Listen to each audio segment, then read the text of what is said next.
gentlemen, we have called you together to inform you that we are going to overthrow the United States government.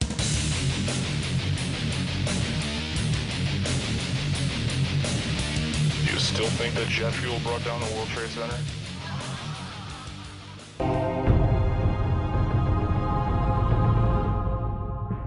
One of the most anticipated movies in a long time is about to come out. The Dark Knight Rises. Get ready, because we are going to leak, spoil, and decode the new Batman film that's coming out. We're going to get into the meaning behind the meaning, the secrets behind the secrets. But first, understand, this is one of the most successful propaganda franchises out there selling tyranny. For all of you that say it's just a movie, for more than 50 years, the Department of Defense has paid and financed for most major action films. They all have a unified propaganda message selling you on the idea that you're powerless and that you can't protect yourself.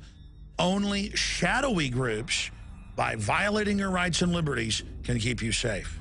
Throughout the Batman franchise, any vigilantes other than Batman are powerless, pathetic, fat, stupid, or psychopathic.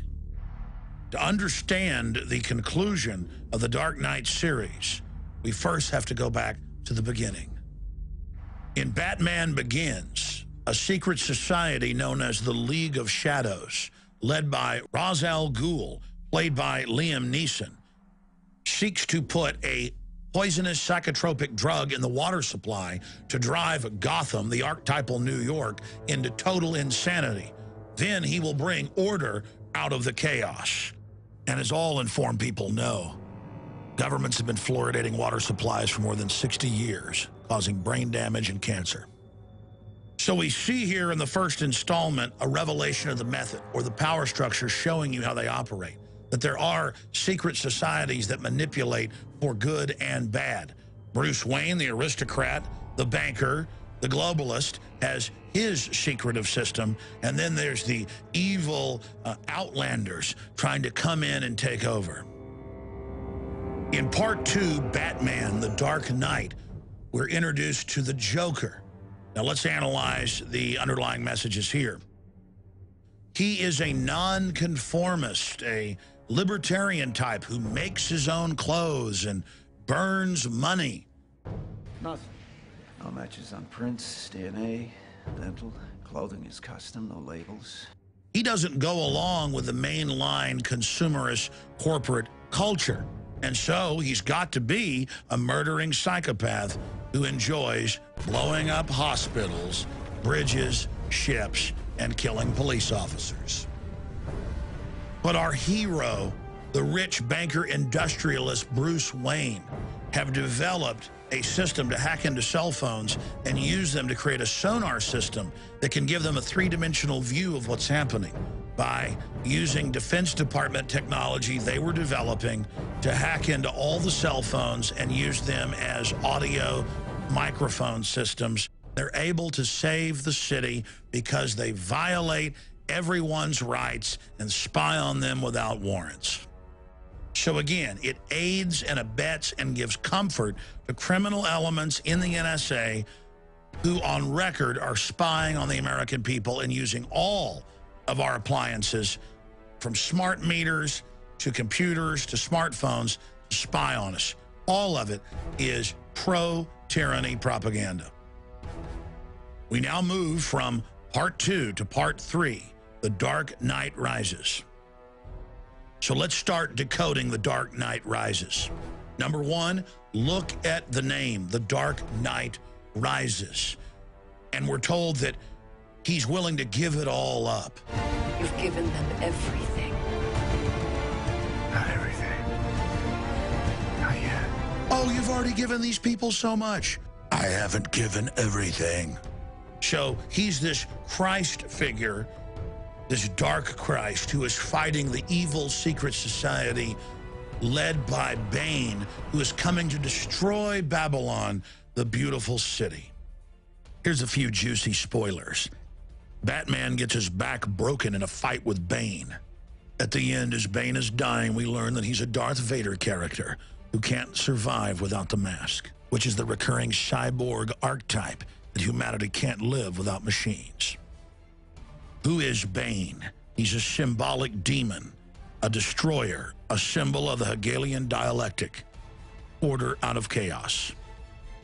To the conscious mind, these symbols don't register. To the subconscious, they are clear commands, just like you're a computer. The power of Hollywood, the power of images to program the mind is not debated. And the Pentagon and Madison Avenue know that. Remember back in 1975, when for more than 2 years, the beaches were almost empty in the United States and areas of Europe and Australia because people were so scared that a giant shark was going to eat them? Psychological warfare chiefs certainly paid attention to that. Even though on average, less than 5 people die a year from great white shark attacks worldwide, people would not go in the water and were demanding shark patrols and more lifeguards for a non-existent threat. And that's what these movies do, not just these Batman films. Every one of these films has terrorists blowing up major cities constantly to create the psychological illusion that there's big sharks out there that want to eat you, and there's terrorists under every table that want to attack you and your family. And you notice at the end of Jaws, the shark has been killed. He's been defeated, but still the beaches remained empty. You are being subconsciously programmed. When you go in one of these movies and just turn yourself over to it in suspended disbelief, you become a willing victim to have your mind literally programmed in that key fear state. Because when the mind is in that fear state, it is wide open to be reprogrammed. And now in the new film, we see the football game blown up. We see the police helpless if the state doesn't take every right we've got and turn our children against us and set up highway checkpoints and launch 30,000 armed drones and listen to our phone calls, then none of us are safe because the non-existent threat of Osama bin Laden and Al-Qaeda and Bane are going to get us. The key to understanding why the social engineers want males in an arrested development junior high mentality state is simple. Through thousands of films and video games, we are bombarded with the idea that threats always come in the form of a giant evil monster or terrorist who openly announces themselves, not through slow cultural death. And men are presented with an idea of Arnold Schwarzenegger, the Herculean figure, or somebody like Batman, defeating the enemy all by themselves because the public is powerless. That's why now when I talk to so many men, they say, oh, you're such a hero. You go out and confront politicians. You go out and, fight for freedom. I'm glad you're there. What do you mean? I'm just an average person like you. We're not fighting big green Martians from Mars. We're not fighting, shadowy groups like Bane, unless you talk about the Private Federal Reserve that's hijacked this country. We're fighting the New World Order. We're fighting a corporate takeover system with regulations and red tape that doesn't announce itself as an enemy, but that just oozes in with bureaucracy to dominate and usurp our lives. We're fighting the UN and Agenda 21 and a federal government bought and paid for by foreign interest engaging in treason. When you're conscious or awake, aware, watching, when you don't suspend your disbelief, you see the programming, the manipulation, the hypnotic suggestions right there like it's written on the wall. But when you're unconscious, like the general population, you are wide open to be victimized by this programming. Hey, I like a good action adventure and movie as much as the next person. There's nothing wrong with enjoying a film if you're aware of the implanted images. But it's important that people become conscious of the manipulation that's going on.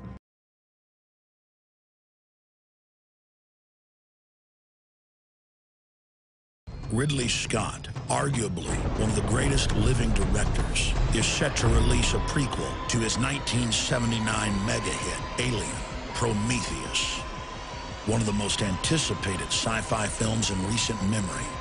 Infowars.com research analysis shows Prometheus is not just a film, but a revelation of the method, revealing the deepest secrets of the Illuminati mystery religion. I do have a lot of contacts in the media, as viewers and listeners know, and I have been able to secure a copy of an early script, and it follows very closely from the trailer I've seen and other leaks. And I'm not going to give the entire film away here, but in synopsis, this is a film about the origins of humankind with a super race of near immortal genetic engineers who are contemplating a genetic overwrite or rewrite of the planet Earth when meddling humans stumble in to the magician's laboratory. They are punished for their trespass. It was so wrong. The so-called space jockey is the advanced species that have engineered humans back on Earth and produced the bioweapon that we know of as the classical alien that burst out of your chest after feeding on the food in your intestines. The reason we're taking time out to examine Prometheus is because its storyline, its plot, mirrors that of many ancient societies. And the ideas presented in Prometheus are at the core of Western secret societies. These are ancient civilizations that were separated by centuries, and yet this same pictogram was discovered in every one of them. Please tell me you can read that. I think they want us to come and find them. Across the world, we see evidence of early civilizations' obsession with what they believed were off-world influences. From the Nazca lines in South America to the pyramids of Egypt, we see artifacts, testament to early man's obsession with off-world manipulators. Every ancient culture believed they were communicating with men from the sky. Ezekiel with spinning wheels of fire landing and creatures with blue space helmets approaching Ezekiel and giving him a drug to take, and then he has wild hallucinations. One could say that Prometheus is simply art imitating life and putting a 21st century spin on the beliefs of the Dogon tribe in Africa and the Aztecs of Mesoamerica. Eric von Däniken, more than any other living person, has popularized the idea of chariots of the gods and that our planet has been visited and manipulated by off-world creatures for thousands of years. But the systems that he popularized were regurgitated whole cloth from ideas developed by the ruling class of this planet. And I want to be clear, every major globalist we look at, going back more than 160 years, is completely and totally obsessed with the idea that off-world aliens are controlling this planet and giving them hidden knowledge. By the 1870s, T.H. Huxley Group and their X Club was dominating the Royal Society in England. The dominant theory within the X Club was that humans had been seeded here, along with most other life forms, by advanced beings from space. From the inception of Darwin's theory on the origin of species, evolutionary scientists never believed for a minute that life simply started on its own. That evolution is not some random, slow system developing by chance, but is actually directed by off-world seeders, terraformers, creators of worlds. Even the discoverer of DNA, Francis Crick, promotes the idea that life was seeded on this planet in what he calls directed panspermia. It is part of the larger myth of transhumanism. Huxley, Darwin, Wedgwood, the Galtons, they all interbred in an attempt to create this transcendent Superman. The governing class of this globe believes that they are channeling advanced technological systems given to them by ancient alien species. And the science fiction of the last 150 years, whether it's Jules Verne or H.G. Wells or those that came before them, is obsessed with this, and they're on record part of secret societies who believe what they're promoting is actually reality, but knowing that the public is not ready to accept it, They cover it under the guise of fiction. And the film Prometheus is completely constructed around the secret religion of the Illuminati, who believe that they are transcendent and becoming the Superman. We can create cybernetic individuals. We are the gods now. Blurring the lines between fiction and reality, we see a futuristic presentation of the technology conference TED. The keynote speaker is the founder of the Wayland Corporation, Mr. Wayland. There he describes Prometheus stealing fire from the gods. From the Titan Prometheus, our first true piece of technology, fire. The transference of fire, or the first technology to man, is only the beginning of his transgressions. Prometheus is a Titan and the creator of mankind who attempts to elevate humans to the level of gods and is punished. The Illuminati believe they have stolen the fire of true genius from the gods. Biotech, nanotech, fusion. As man attempts to become godlike, we release potential forces that can and probably will destroy us. I want to say this in summation. We're not facing off-world genetic engineers that the elite believes created this planet, whether that's true or not. We're facing the global technocrats that are splicing every plant and animal and insect you can imagine together, that are creating chimeras with hundreds of species within them, giving rise to superviruses and bacterial mutations.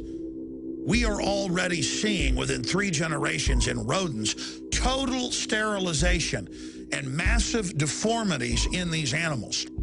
And we have proven from the Rockefeller Foundation documents and other reports that this is part of a long-term program to wreck the general public's DNA. This is the global elite who have fantasized about off-world genetic engineers, creating them actually in a 160-year-plus program, developing the sciences and technologies to put this into place. Whatever you say about the Illuminati, they have got patience and they have had incredible vision. But I believe humanity needs to hear the truth and understand that this is being carried out against us all. Because we have a choice to stand up now, but only a short window, and say no. I know the plot of the film. I know how it ends. But I'm going to leave that for you to discover. The point is, the film itself is only a revelation of the method, an externalization of the hierarchy.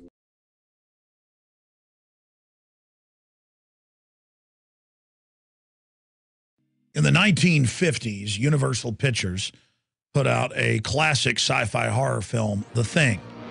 And it's been likened to a carrot from outer space they dig up in the snow that had crashed in Antarctica on the south pole of this planet, dug it up, and then it was basically a shapeshifter that would devour its prey and then copy them. And then, of course, they had the John Carpenter classic in 1982, which is probably one of the best sci-fi horror films ever made, in my humble opinion. But you see, we live in the real world, and truth is stranger than fiction. No, we haven't had an alien that crashed millions of years ago in Antarctica that's been thawed out and is now at a research facility absorbing the crew with an eye towards invading the mainland and taking over the entire biosphere of the planet Earth. No, no, no, no, that's not happening. And of course, they're now re-releasing basically a remake of the 1982 from the reviews I've read. No, I'm talking about the real thing, the real deal. I'm talking about genetic engineers, transhumanists, working for the globalist, who in their own words admit, going back to the 1970s, that they had a plan to patent every major food crop and then every major life form, prolific life form on this planet, and put artificial genes, genetics, DNA, RNA into them to manipulate viruses, bacteria.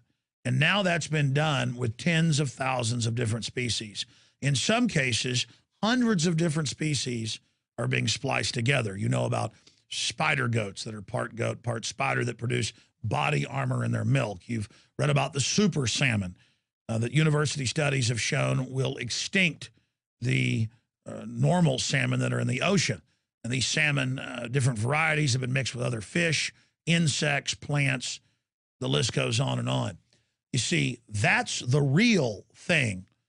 You're eating corn, you're eating a GMO potato, and it's had insect genes and other traits added to it. It's had pharmacological traits in the BT corn and other crops where a pesticide is engineered to grow inside the corn to where field mice and insects can't eat it. If they do, they die. But then you are fed this. My point is, as we prepare to enter 2012, we have a global ruling class that are playing God and who, quite frankly, don't know what they're doing. I mean, they were able to foresee with their futurists and their think tanks, hiring the top minds in the world, what could be done. But they are endangering the planet itself while constantly distracting the public with fake environmental crises like carbon dioxide that is 0.0360 of the atmosphere. The New World Order, simply put, are people trying to play God. They've studied how humans operate as if they were an alien coming here from a foreign planet.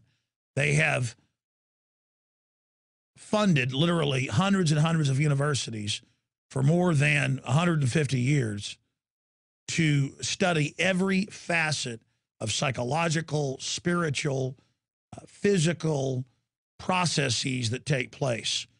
And they have tested and refined incredible tools of social control, propaganda, chemical control through the water and food supply. This is all on record. The globalists have also, for at least 80 years, engaged in lethal chemical and biological as well as radiological tests on prisoners, foster children, military personnel.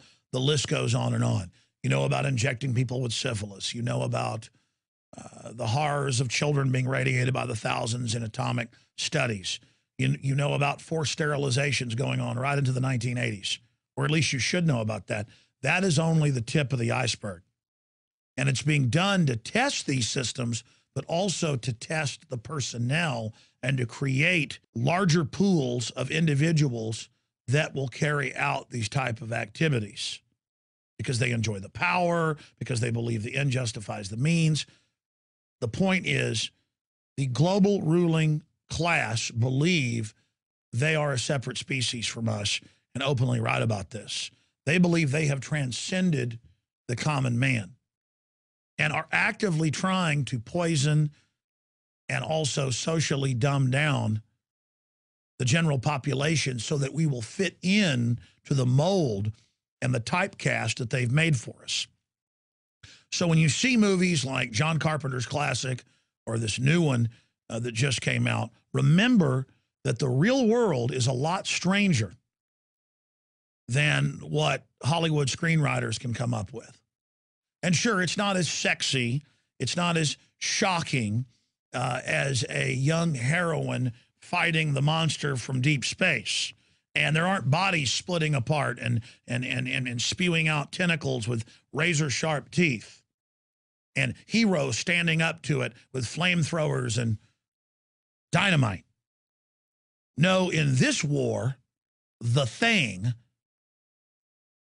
the globalist system of control is simply taking over species after species, infecting every major food crop, every staple food animal, and splicing new systems into their DNA that irrevocably spread into the entire family.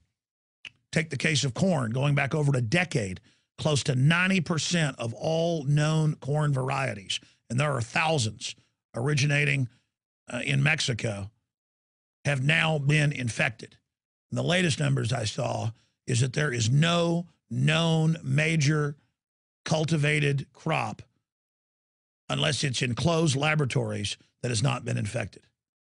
Everything is being infected. So in the thing, it shows under an electron microscope the alien cells metastasizing and taking over the natural cells of the husky or of the human that it's infected. But in reality, this is already happening to us. But it doesn't happen right away. You see, if a GMO crop was put out that caused people to mutate and bleed out and die or turn into something else right in front of you, you would recognize it as a threat. But because it's a slow, creeping, methodical death, you're not aware of it. We're designed to face a frontal assault, a saber-toothed cat jumping out against a troop of hunting Cro-Magnon.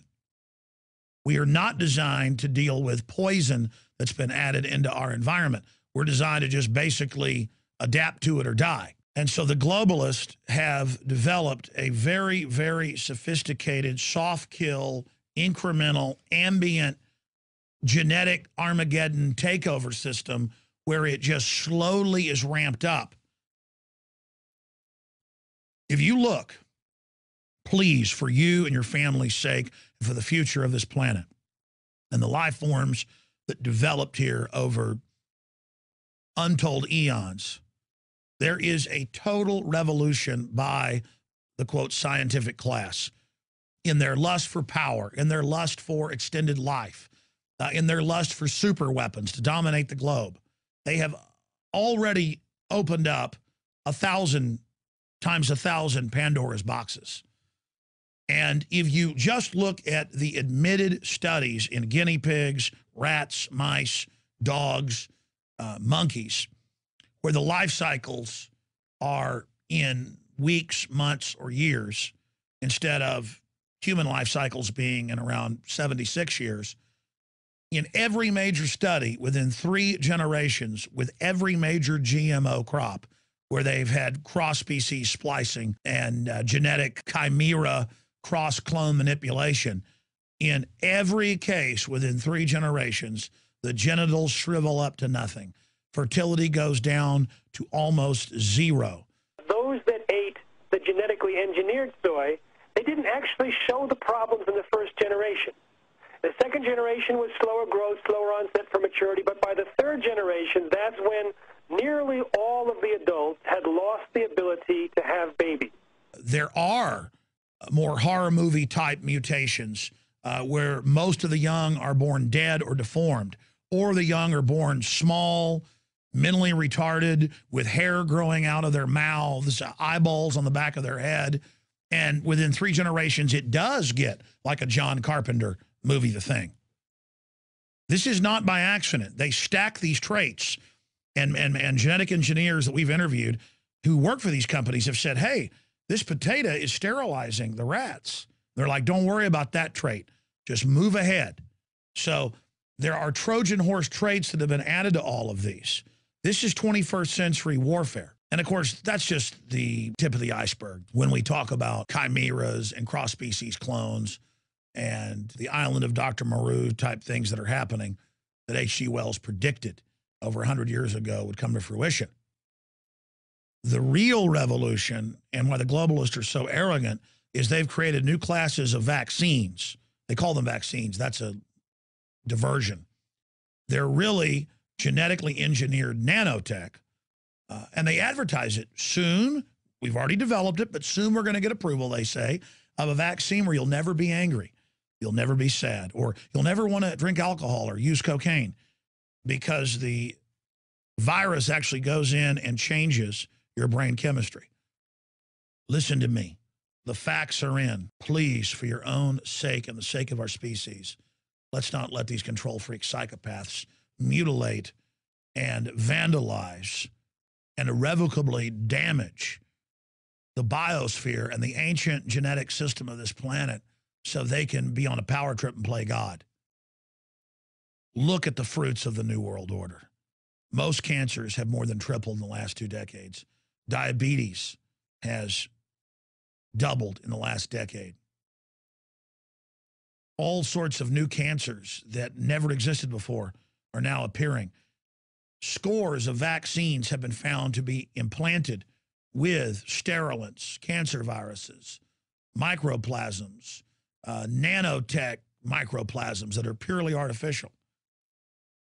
The United States has the highest rates of every major cancer in the world, including breast cancer. And the system always talks about giving more money when you buy food or go to a movie to try to create cures for breast cancer, instead of finding out why it's all skyrocketing, why pancreatic cancer is skyrocketing, and why the system's trying to block vitamins and minerals from the public. Again, the globalist might as well be a space alien from 15 trillion miles away who crashed in Antarctica and got dug up and wants to wreck this planet and totally genetically absorb it. Like John Carpenter's The Thing. Might as well be. The globalist covered up the fact that Fukushima was many times Chernobyl and that the radiation levels were rising all across the United States. And so the EPA's response was just to raise the level of isotopes, in some cases 100,000 times what they said was previously safe. This is the type of self-destructive, truly demonic is the only word to describe it, behavior that we see coming out of the ruling class. And it's time for people infected by cynicism and by a hatred of life to really ask yourself, is this what you want to be part of? The things that the globalists create are malformed abominations. The entire biosphere is being absorbed. It may already be irreversible.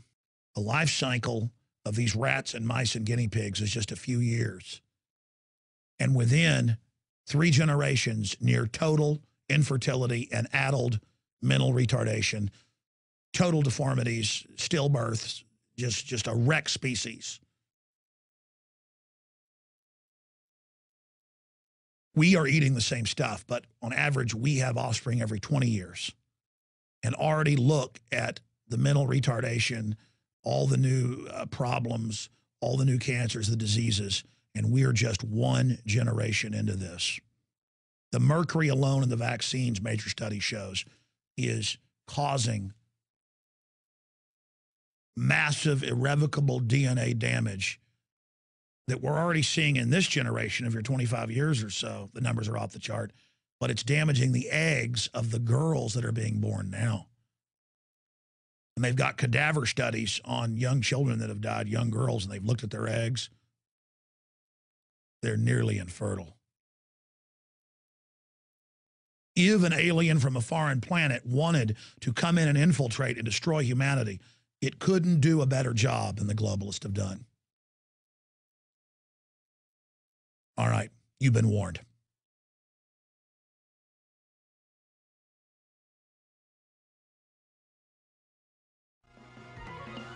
Now we will break down the secret of Hunger Games, set more than 100 years in the future after America has been collapsed, is an artificial system where the population has been turned into feudal slaves living at a subsistence level.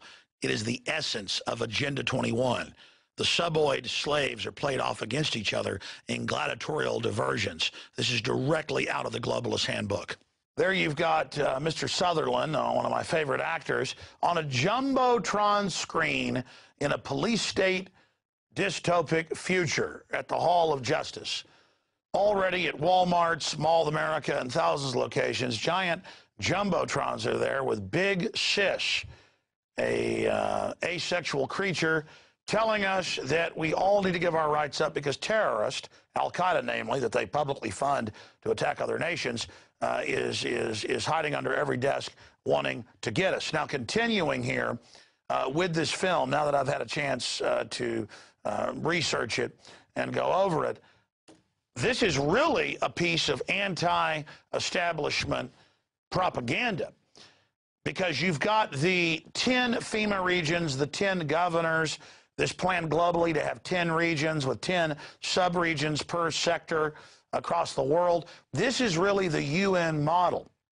And when you read the biological diversity assessments, they talk about bringing back gladiatorial games to teach people to fight with each other, not with the state, and having big centralized governments over the 10 global regions with 10 sub-regions per region, and you have a central government per 10 regions that plays the sub-10 regions off against each other via gladiatorial games. So the writer of this fiction book, she's really got a deep understanding. And by the way, we're going to end up contacting her. We're trying now, but seeing the film, I can guarantee you that if she's not an InfoWars reader and Alex Jones listener, that she is a deep researcher into the New World Order and the system they want to set up, because the 1996 UN Biological Diversity Assessment, I covered it in my 2002 film, Road to Tyranny, says they would have gladiatorial games, reintroduce human sacrifice, teach the people to fight with each other. Now, this film is basically, from my notes, Robin Hood meets Romeo and Juliet meets 1984. And it is Agenda 21, where the central government over the subregions is artificially cutting off resources and imprisoning and executing people who were caught killing a rabbit, killing a deer, so they get food for their family. And the society has been artificially collapsed so that everybody is dependent on the central government that has the resources. You're not allowed to farm or ranch for your own good. This is what the New World Order is about. This is what Agenda 21, Behind the Green Mask, and the book that we sell at Infowars.com breaks down. This is what the corporatocracy is calling for. This is what Maurice Strong in 1992 and now this year is calling for, a post-industrial world with these high-tech reservations that are government and corporations, with the rest of us living in squalor outside of that, but unified by television broadcast of the giant gladiatorial games. Now, in part 2 and now part 3 coming out, the books, I haven't gotten to those yet. I'm talking to fans of it, though. I've got friends and family that are. It's more of a message of revolution against this. So Hollywood, in its desperate attempt to stay relevant, is more and more adopting the culture of resistance to these eugenics, post-industrial, deindustrialization cult, and people are really starting to wake up. So that is exciting, and we'll have some more reports and reviews on the Hunger Games. Also saw a film on DVD that I think is pretty impressive called In Time, with Justin Timberlake of all people, but it is a powerful message of the elite being able to live forever, but needing to reduce population to do it because you can't have too many people. That's also what this is all about. And we're also going to be reviewing here with a sneak peek months before it's out, coming up this Thursday, Prometheus, the Ridley Scott film. So you want to stay with us on that. But, you know, I wrote a lot of notes here. I kept hearing about the Hunger Games, too busy to get focused on it. Now I've had a chance to see it. It's got Woody Harrelson in it as one of the trainers of the people that are involved, as one of the winners of the Hunger Games, where you've got, again, children, the youth, being sacrificed by the central government in a gladiatorial event. That's the tropism developed by every other authoritarian system in history, whether it was the Aztecs, the Babylonians, the Greeks had human sacrifice, the Romans, that's what the gladiatorial events were. Now, all of this, human sacrifice in every single culture, ritualized warfare, because the elites are basically culling the population. This is an ancient truth, and that's why Hunger Games is so powerful. Any film that is extremely successful has a couple things behind it. A, the system pushes it, but more importantly, B, it has to trigger archetypal truths that we already know are there. And finally, it has to be presented in a powerful fashion. And so I'm not saying Hunger Games is even good in the final equation, because the system has put it out to people. They believe the public's so dumbed down, this will condition people to accept this future, which is what the UN and others are actually pushing. It's incredible. This is something they're actually pushing, a rewilding, going back to primitive times, gladiatorial events, human sacrifice. The UN actually calls for this, cutting off resources artificially to control populations, because a true renaissance of clean energy, new systems, free energy systems threatens the monopoly. So the elite who are facing that are deciding to go into a new dark age where they have life extension and they have all these new systems, but that's blocked off from us. We're in a new dark age. They ascend to the next level with the Promethean fire. That is their plan. The question is, will you let them do that? You see, they know that you can never be given access to any of this or even know that it exists, or you'll completely rebel and they'll lose their monopoly of power through the technological revolution. Because technology's a multifaceted sword with hundreds of edges. It's not just double-edged, good or evil. It has a fractal design of 6 dimensions of possibilities, and we make the future. That's why they want us walled off in this matrix-like system of American Idol and NFL, totally feeling inadequate via the Madison Avenue brainwashing system, with endless recruiting ads showing women rebelling against their boyfriend by shaving their heads and marrying the state and joining the Marine Corps. We're going to show that tomorrow night. I mean, sick stuff. So you can be injected with binary weapon systems and die young and be chewed up by DU. The system wants to destroy the family, so we all marry the state and join the hive collective that uses us as human resources. Another term hidden in plain view. So again, the system thinks they're throwing it in your face and you're weak, and you'll just accept this as what's coming. I believe that when you see the facts, you will be enlightened and take action against the globalist. You're like, well, how do I bring them down? You don't bring them down by yourself. You resist, you rebel in small ways, and we kill them by 1 trillion cuts. The globalists are doing that to us incrementally. We resist them incrementally as well. Resistance is victory. Let me give you tonight's quote here with this jumbo edition of InfoWars Nightly News. Okay, so tonight's quote is from Bob LaFavre, a Alex Jones of decades ago who's now deceased. Government is a disease masquerading as its own cure. And he's the father of the Freedom School. He founded that, and we stand on people like Bob's shoulders. So we commend you, Bob, for all your work, and we say hi to you. They're watching from Valhalla.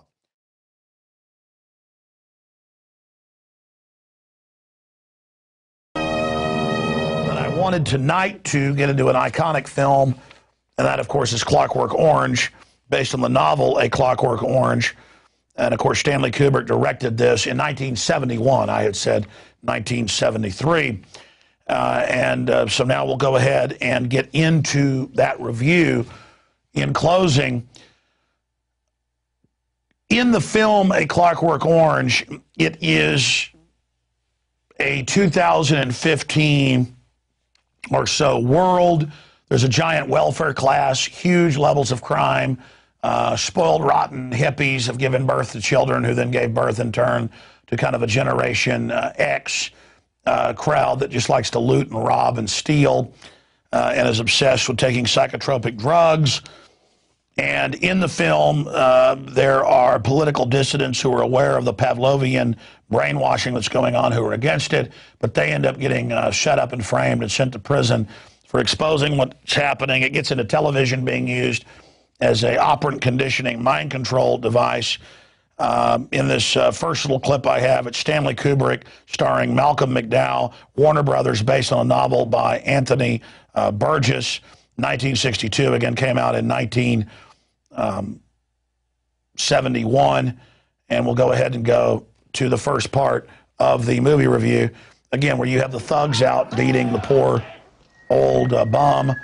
You've got the society breaking down, nobody caring about anything. Where I lived was with my dad and mum in Municipal Flat Block 18A, Linear North.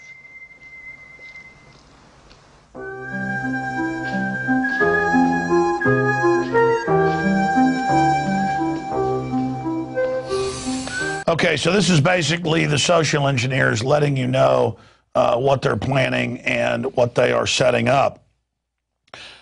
Continuing here, this is a key clip where the Minister of the Interior is touring the prison, discusses overcrowding and hardening, says government may soon need space for political prisoners, so they need to clean out the actual violent prisoners, wants to release common criminals.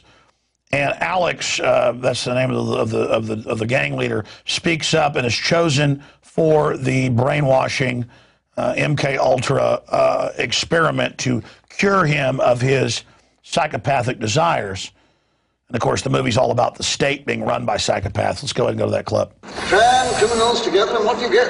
Concentrated criminality. Crime in the midst of punishment. I agree, sir. What we need are larger prisons, more money. Not a chance, my dear fellow. The government can't be concerned any longer with outmoded penological theories. Soon we may be needing all our prison space for political offenders. Common criminals like these are best dealt with on a purely curative basis. Kill the criminal reflex, that's all. Full implementation in a year's time. Now, you also notice that there's a subliminal image there, but at the end of this piece, I'll point it out. Nurse explains the Ludovico treatment is about to begin. Just watch the films, and we're going to administer a vitamin injection. Alex describes straitjacket, lid locks, and brain monitor cables. So here's a clip of that. Now, in a few minutes, you'll meet Dr. Brodsky, and we'll begin your treatment. What exactly is the treatment here going to be, then? Oh, it's quite simple, really. We're just going to show you some films. Where I was taken to, brothers, was like no cine I ever visited before. I was bound up in a straitjacket, and McGulliver was strapped to a headrest with like wires running away from it. Then they clamped like lid locks on my eyes so that I could not shut them, no matter how hard I tried. All right, now after the week-long brainwashing, and again, you get a softer form of this to the television, so people now have convulsions watching certain shows when they turn the flicker rate up too much. This is where an actor assaults him and he's unable to resist it. And this is kind of the learned helplessness that the general public is actually put through. And this is why this film's so sophisticated. It shows that this treatment makes good people unable to defend themselves, and that it makes bad people unable at the low level to operate as they truly are, so that the super psychopaths above have a group of helpless minions under them. Let's go to that clip. I began to feel really sick, but I could not shut my glasses. Very soon now, the drug will cause the subject to experience a death-like paralysis, together with deep feelings of terror. And it is during this period we've found that the subject will make his most rewarding associations between his catastrophic experience environment and the violence he sees. Okay, and then here's the clip where they're testing out his conditioning. If you want to get up, you got to do something for me. Here. Is it that you? Well, I want you to lick it. Go on! Lick it! Would you believe your faithful friend and long-suffering narrator pushed out his red Yazik 1.5 miles to lick the Grasny Vonny boots? And again! The horrible killing sickness had whooshed up. Okay, here's the prison chaplain who's observed this, pointing out that he has lost his free will and that he's been rendered into basically an automaton. He ceases to be a wrongdoer. He ceases also to be a creature capable of moral choice. Padre, these are subtleties. We're not concerned with motives, with a higher ethics. We are concerned only with cutting down crime. And with relieving the ghastly congestion in our prisons. He will be your true Christian, ready to turn the other cheek. Okay, continuing with this teleprompter-free news and film analysis. Now he's been released after being brainwashed, and he's unable to defend himself when he's assaulted. He's unable to desire a woman, and then they actually have this Pavlovian conditioning aversion treatment, what they call it, a subset. The same homeless alcoholics, the hobos that he'd beaten up, they find him, they beat him up, and his old gang member friends show up. They're now police officers. That's a clip we should have played. In the film, they describe the revolutionaries who are writing the novel A Clockwork Orange. That's what the film's named after. They describe how the state and the wedge of authoritarianism and totalitarianism is coming in are hiring the criminals to be the new police force, which is what Stalin and Hitler and others actually did. And we'll get to a clip later where he speaks out against this. you know, the people that are speaking out against this actually get arrested and imprisoned for trying to write the novel exposing the state's general mind control program. Very sophisticated novel. That's why Kubrick picked it up, because it's based on what was really going on at the time and a projection of where we'd be today. Okay, let's go ahead and go to Alex rescued and then beaten by his old Droog gang, now police. Here it is. Back away! All away with you! What's the trouble, sir? Oh, no! Well! Well! It's impossible! I don't believe it! Evidence of the old glasses. Nothing up our sleeve. No magic, little Alex. A job for two, who are now of job 8. And we have the next clip where they waterboard him, which we've now been taught is what the good guys do. One of the oldest forms of torture, simulated asphyxiation via dihydrogen monoxide. Here it is.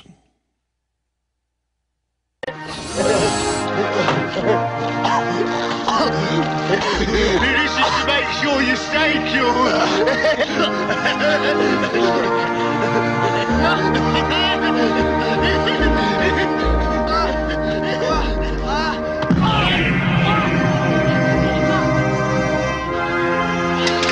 Oh, the good guys. What the good guys do.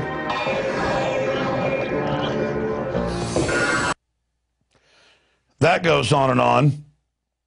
Here's another clip. Minister visits Alex after he's picked up, tortured, breaks his conditioning, near death and reprogramming, says never meant harm. And of course, you realize the minister is a psychopath just like little Alex. Will provide a good job for Alex if he gives pro-government press. And they've put away the subversive writer who in the novel, Clockwork Orange, is writing the novel, A Clockwork Orange, about the giant mind control society and how the state's hiring criminals and how the state is run by criminals. So here is that clip. Let me help you with that, shall I? Thank you, sir. Thank you. I can tell you with all sincerity that I and the government of which I'm a member are deeply sorry about this, my boy. Deeply sorry. We tried to help you. There is also a certain man, a writer of subversive literature, who has been howling for your blood. He's been mad with desire to stick a knife into you. But you're safe from him now. We put him away. Now, in closing here at the end of the nightly news that we first covered the FEMA camps, and we started the show, of course, where I was actually live, not just taping this before we went live. We're so busy covering the news, we're like a snake eating itself. We meet back, you know, at where we began. We have a couple subliminals from the film. It's got hundreds of them in it, but I thought I'd point out subliminals that speak to your subconscious from Stanley Kubrick. First off, we have a pyramid with capstone on prison wall with the pyramid actually being elevated, and we'll put that subliminal up on screen. Multiple scenes of that. See the pyramid there on the back wall with the risen capstone above it. And there's another semi-subliminal when he comes in to get his Ludwig von Beethoven music. You see 2001 Space Odyssey there. And then, of course, there's another one. Officer Dim has badge 665, unavoidably referencing 666, or the Beast, or the Beast about to be fulfilled. I mean, it's just absolutely chocked full of it in that 1971 Clockwork Orange, and that's only the tip of the iceberg, as they say. Tomorrow night, 7 days in May, and more and more, I'm going to just show you where all this is inculcated in our media. Some people do it to warn you. Others do it to condition you. Others do it just to have a laugh with their friends. But most of it, it's about revelation of the method, because the establishment believes it's important for you to know what's being done to you, at least at a subconscious level, before they do it.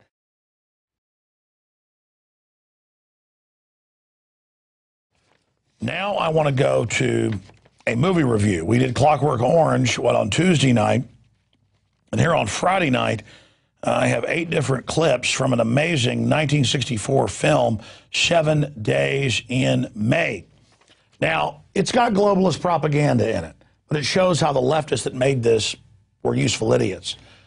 The evil general that wants to use the NAS, National Alert FEMA system, this was in 64 before that was set up, to take over, he has basically set up the military to use this emergency alert system as a pretext to take over. And he speaks out against the one worlders and the New World Order. So now the idea back then was, because this was true, some generals were going to do a coup against the New World Order communists and bankers. And so they were worried back then, so they used a Smedley Butler type 30 years after he did it. The Marine Corps officer in the fictitious film playing Smedley Butler, basically, to say no to martial law and warn the president. And so that's basically what Mr. Douglas does. And so we're going to go ahead and go to those clips, but I just want to illustrate to you that they just had Dr. Strangelove the year before in 63 exposing government launching a nuclear attack on itself, basically, as a pretext for martial law and global domination. And then another film comes out a year later where they talk about generals using COG or Plan R to take over the government. And so we're going to go ahead and go to that first clip of the Burt Lancaster, Kirk Douglas, Paramount Pictures, based on the 62 novel by Fletcher Cannell and Charles Bailey II, 7 Days in May. Here's that first clip.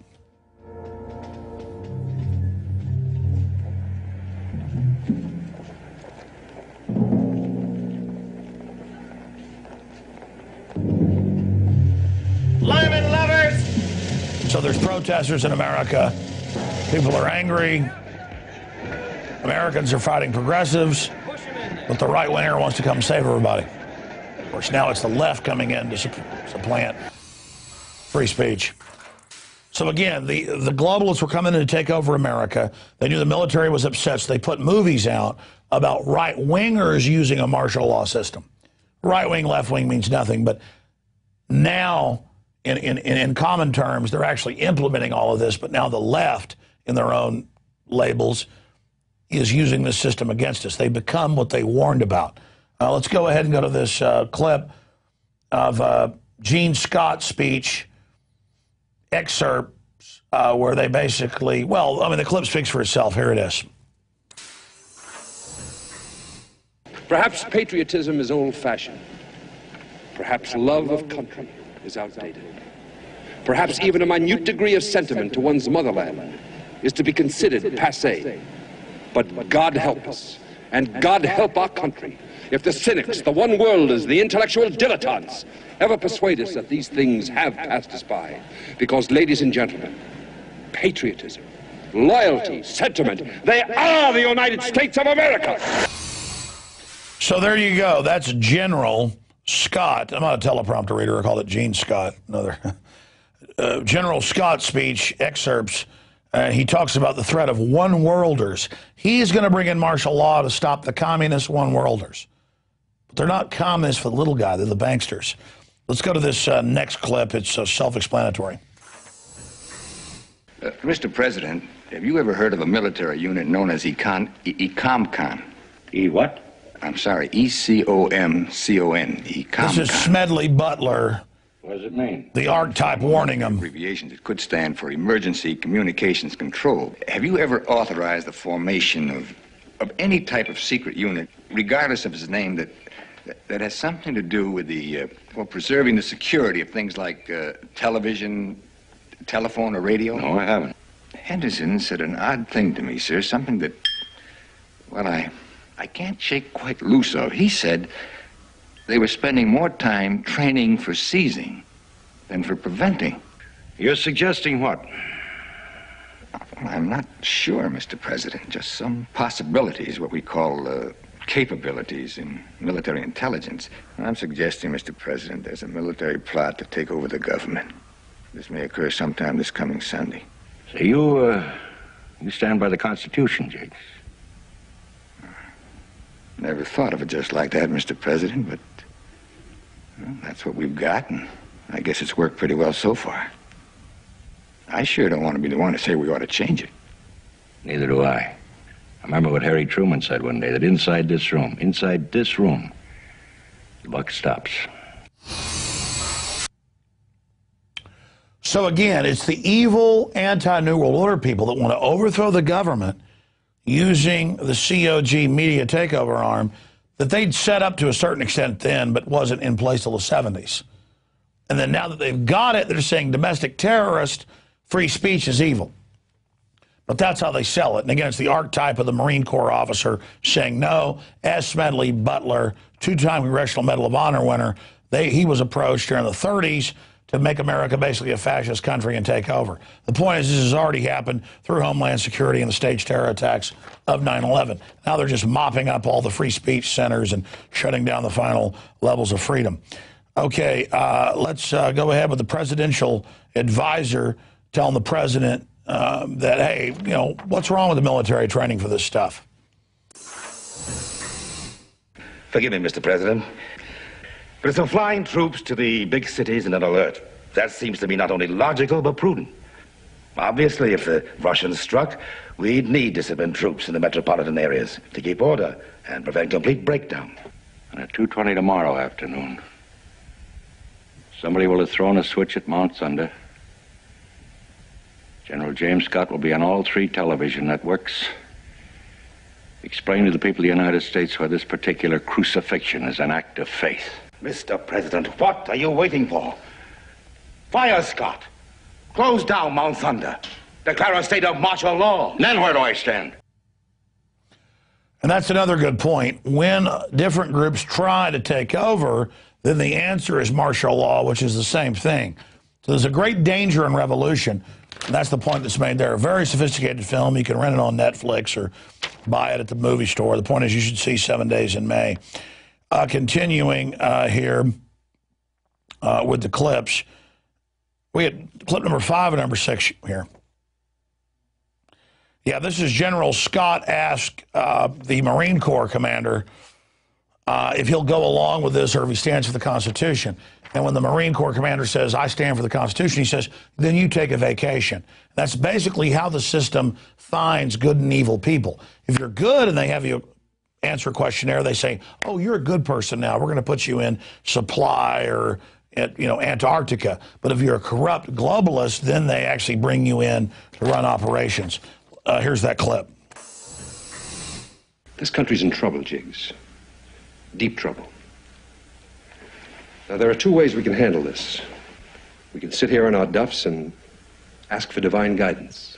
Or we can watch, Jiggs. What would your advice be? Well, sir, we're a nation of laws, of rules. We're military men, so we've taken an oath to uphold the Constitution. The democratic way. Yes, sir, the democratic way. You're right, Jiggs. You're absolutely right. You know, Jiggs, you've been working too hard in this damned alert. You look tired. Why don't you take the rest of the week off? Unbelievable. Let's continue here. This has always been a threat to our country, folks, and now we're up to the line here. It's really happening. It's not a movie.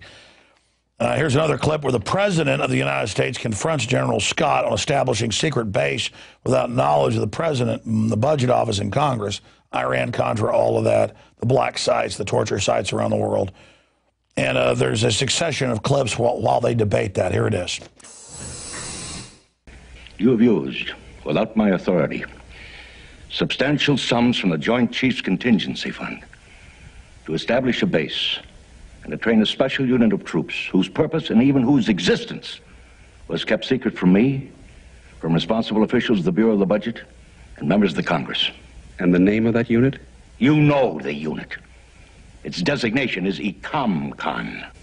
You accuse me of having lost their faith, and deliberately and criminally shut my ears to the national voice. I do. Where the hell have you heard that voice, General? In dark alleys? In secret places in the dead of night?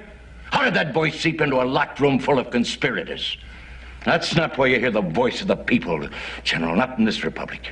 You want to defend the United States of America, then defend it with the tools it supplies you with, its Constitution. You ask for a mandate, General, from a ballot box. You don't steal it after midnight. And then there's a clip where a senator tries to get into the secret base and gets locked up and they get out. Here's a clip of that. Right now, the government of the United States is sitting on top of the Washington Monument, right on the very point, tipping right and left and ready to fall off and break up on a pavement. There are just a handful of men who can prevent that. And you're one of them. I'm going to tell you the damnedest story you ever heard. That's all for tonight, Sergeant. You're relieved. I'm taking the civilian in my custody.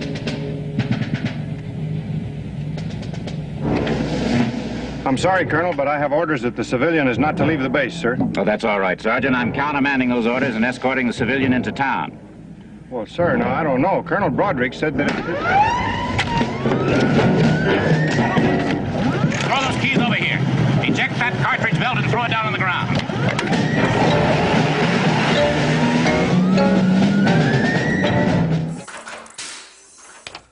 Do we have people today that blow the whistle on government corruption? Yeah, Pat Tillman did, and they killed him. Point is, we've got the same problems today, but people blew the whistle inside the ATF and the government shipping guns into Mexico to blame the Second Amendment. We'd be in a lot worse shape today if it wasn't for all those silent people that did their duty. I won't even call them heroes. This idea of doing the right thing, it's not heroic, okay? Doing the right thing is not heroic. It's self-preservation. It's common sense. It's a survival instinct. If you let somebody enslave a bunch of innocent people or kill a bunch of innocent people, then you would allow that to yourself. It's common sense. It's not wimpy to have empathy, to feel somebody's pain. It's normal. It's a human instinct. And it's because we've gotten accustomed to going along with other people's pain as long as it's not us. That's weakened us all. That's where you lose your humanity, your womanhood, your manhood. And I'm not giving mine up. My feelings are my strength, not a weakness like these psychopaths tell us. I want my feelings. I see things and know things they'll never know because I'm tied into the universe. I'm not here to stomp on a bunch of innocents. Let's go to this final clip here. This is the ending. We're going to go to this in a moment. This is the ending of the clip where the general's basically been confronted. And then we'll see which one of us the United States will follow. This will be delivered at 9 o'clock tonight on all major networks. I'll be taping it in 1 hour. This is strong stuff, General. Are you sure? Thank you, General. General, if he accuses us of sedition, whether he has the proof or not, this could be a pretty sticky business. Jordan Lyman is finished. The papers just handed me are the resignations of Generals Hardesty, Riley, and Diefenbach. The point of this treaty, and I've reiterated this on a number of occasions, is that in every true sense, we force ourselves gradually to step away from an offensive posture. We gradually move away from that that moment of madness. Where to, sir? By accident or design, someone would push that button and the... Sir?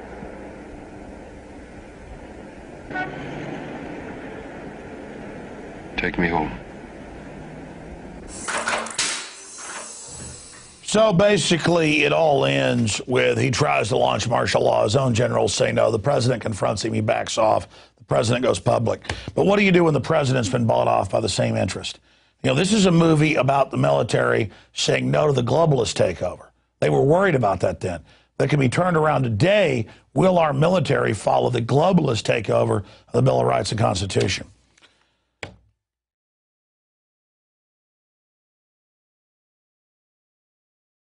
Why do people obey authority? Well, we wanted to highlight something that applies across the board, a study that was actually conducted to find out why people obeyed Nazi orders to exterminate people in camps, the Milgram experiment from 1961, but it just generally shows why people obey authority in the first place.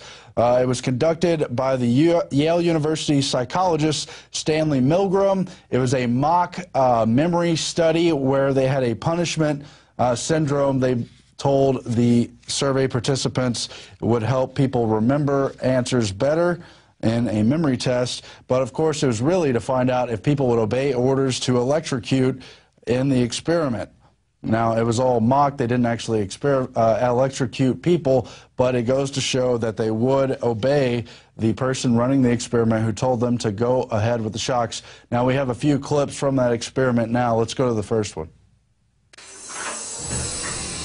When I learn of incidents such as the massacre of millions of men, women, and children perpetrated by the Nazis in World War II, how is it possible, I ask myself, that ordinary people, who are courteous and decent in everyday life, can act callously, inhumanely, without any limitations of conscience? What is there in human nature that allows an individual to act without any restraints whatsoever? It was the issue of authority. Under what conditions would a person obey authority who commanded actions that went against conscience? These are exactly the questions that I wanted to investigate at Yale University. So as you see, they're asking, what is it that makes people obey authority? And of course, they found out it's basically just that people are willing guinea pigs for anything a so-called authority in a lab coat or a state government authority suit will tell them to do. Let's go to another clip now. Now, as teacher, you were seated in front of this impressive-looking instrument, the shock generator.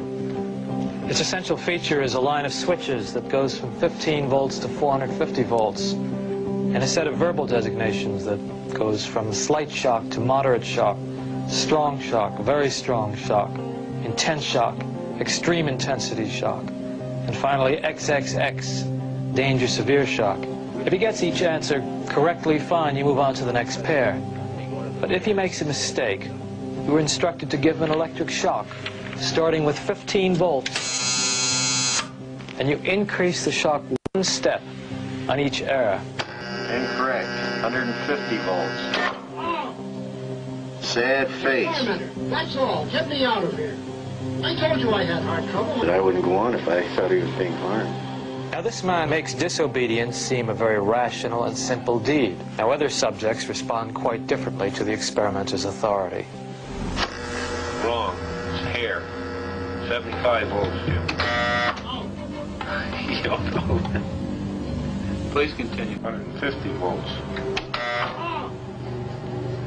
Experimenter. That's all. Get me out of here. I told you I had heart trouble. My heart's starting to bother me now. Let me out of here. You have no right to keep me here. Let me out. Let me out of here. Let me out. Continue, please. Let me out of here. My heart's bothering me. Let me out. Let me out. Responsible for it. That is incorrect. This will be at 3:30. The correct phrase is rich boy. Let me out of here. My heart's bothering me. Let me out, I tell you. Let me out of here. Let me out of here. You have no right to hold me. Answer is duck.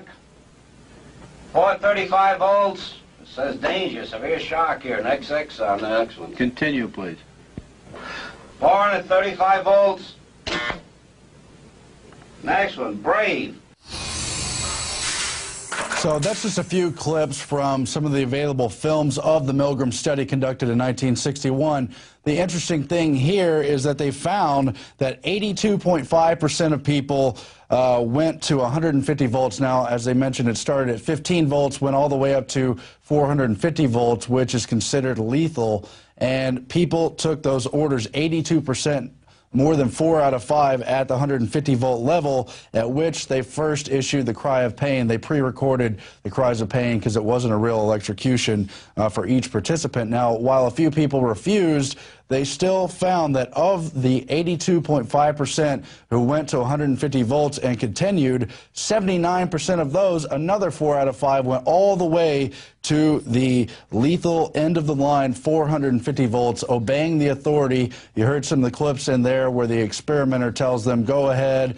Some of them ask who's going to take responsibility if something happens to the person on the other side. They say it's all good, just go ahead, and people obey. Now, they did a replication in 2008 under the Berger study where they found nearly the same results. At least 70% of the participants had to be stopped continuing past 150 volts. For some reason, they decided not to mimic the exact experiment, but it still brings into light that people obey orders. It's very similar, in fact, to what Aldous Huxley said in one of his last speeches, the Ultimate Revolution speech at Berkeley, and other similar speeches in his book, Brave New World Revisited, that really only at most about 20% of people are capable of independent thought. The rest either can't think for themselves at all statistically or tend to obey orders, while there is some gray area there.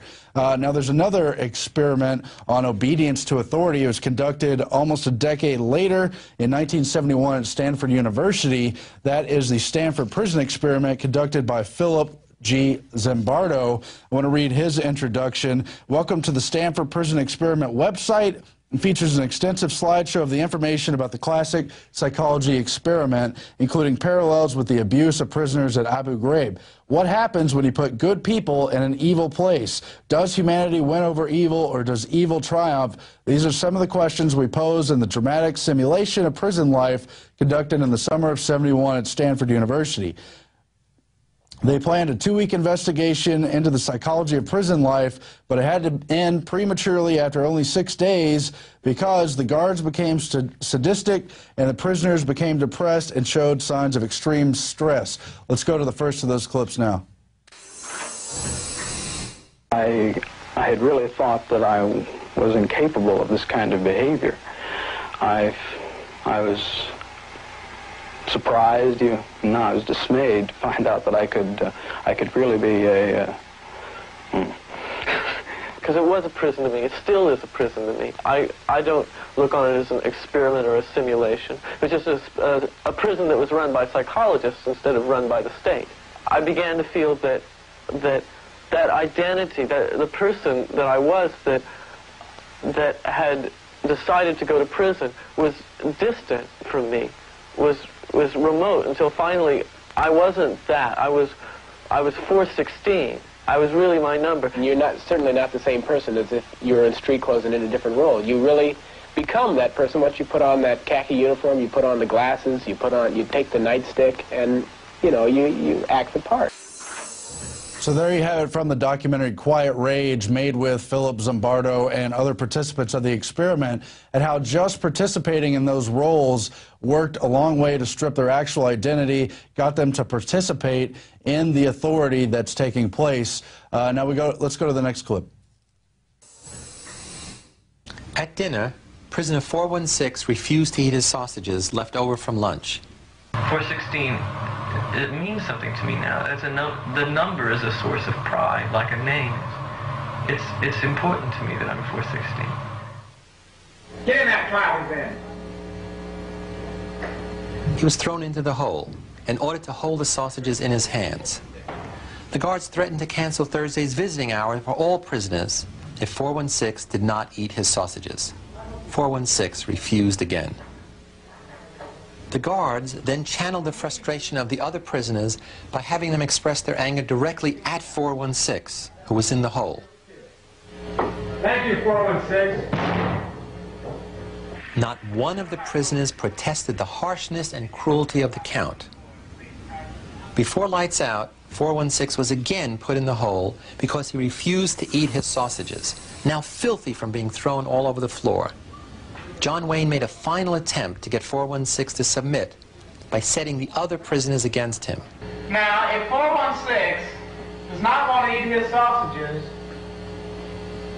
then you can give me the blankets and sleep on the bare mattress, or you can keep your blankets and 416 will stay in another day. Now, what will it be?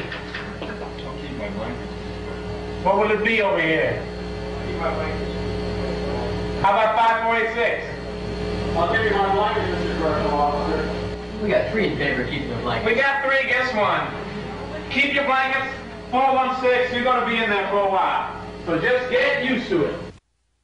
And that is some of the footage from that actual experiment. It was the part of the experiment that got them to stop it, to stop that experiment, but it shows that not only do people fall into their roles of authority or conversely of being a prisoner, but the psychology of dominating those prisoners, of dividing them amongst themselves, getting them to participate in their own punishment by going against the one who is in isolation and keeping their little privileges rather than rebelling against the authority figures in any way, even though they're in prison, even though they knew it was only an experiment, not a real prison that they would be getting out. So let's go now to Philip Zimbardo talking about why he ended that experiment.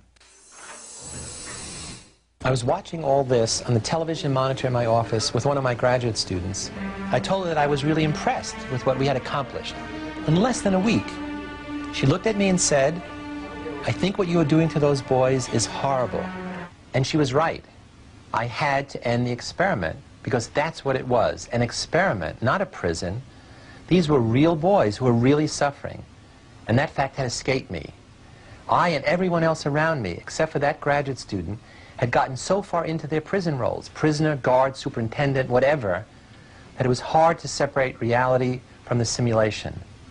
It just didn't occur to me until she spoke out that I, as a psychologist, as a human being, had to do something about that suffering. I had to end the experiment. So it's very interesting that even the man who ran the experiment, set it up at the psychology department there in Stanford, himself found himself getting into the role and getting a little bit too into it.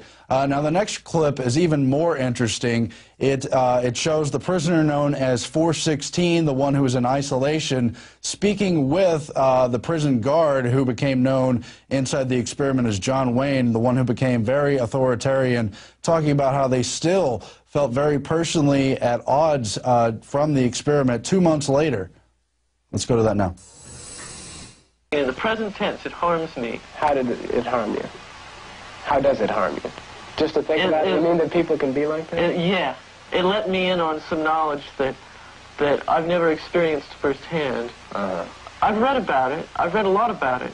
But I've never experienced it firsthand. I've never seen someone turn that way. And I know you're a nice guy, because I know what you can turn into. I know what you're willing to do. If you say, "Oh, well, I'm not going to hurt anybody. Oh, well, it's a limited situation. It's over in 2 weeks." Well, you in position, what would you have done? I don't know. I was running little experiments of my own. Tell me about your little experiments. Okay. I'm curious. I wanted to see just what kind of verbal abuse that people can take before they start objecting, before they start flashing back. Yeah. Under the circumstances, and it surprised me that no one said anything to stop me. No one said, "Kermit, you can't say those things to me. Those things are sick." Nobody said that. They just accepted what I said. I said, you know, go tell that man to the face he's the scum of the earth, and they'd do it without question. They'd do push-ups without question. They'd sit in the hole. They'd abuse each other. And here they're supposed to have a little bit. They're supposed to be together as a unit in jail, but here they're abusing each other because I requested them to, and no one questioned my authority at all. So what's going on here is not only the issue of whether or not people obey authority when in a certain situation or context, but it really relates to the larger problem of an overall rise in state power and what they consider, if you study logical fallacy, to be a logical fallacy, which is appeal to authority. We've gone from 1776, when people like Thomas Jefferson tried to make the state seal motto, "Resistance to tyrants is obedience to God," or the alternate version, "Rebellion to tyrants is obedience to God," to the period where people like Hitler quoted Romans 13 out of context to say that obeying authority is obeying God. Now, I want to bring up this right here, The Technological Society by Jacques Ellul. He's a French commentator, very similar to Sir Bertrand Russell, and he writes about this overall rise in power of technological technique, which falls to the state almost by default. The state has come to be dominant in many ways. He has a list here on page 253 inside the chapter on technique in the state. Industrial and commercial techniques of all orders, the state becomes increasingly the state boss to an ever greater degree. Insurance and banking techniques, including Social Security, family allotments, and nationalized banks. Organizational techniques, including the coordinating commissions among all services and inspection systems. Psychological techniques, including services of propaganda, vocational guidance, psychotechniques, artistic techniques, including radio, TV, and play, propaganda, scientific techniques, that speaks for itself, planning techniques, state planning, what's going to happen, biological techniques, all manner of eugenics, human stud forms, euthanasia, sociological techniques for the management of masses and the study of public opinion. So the rise of technology has coordinated with a rise in state power, and among the things you see in these kind of naked experiments of obeying authority, stuff that parallels what happened in the Holocaust, is a larger tendency to obey the state as a general authority for the masses to believe that they do have your best interest at heart. Somehow, I hope we can sound a warning by opening back up the chapter 1776 and keeping people from continuing to simply obey.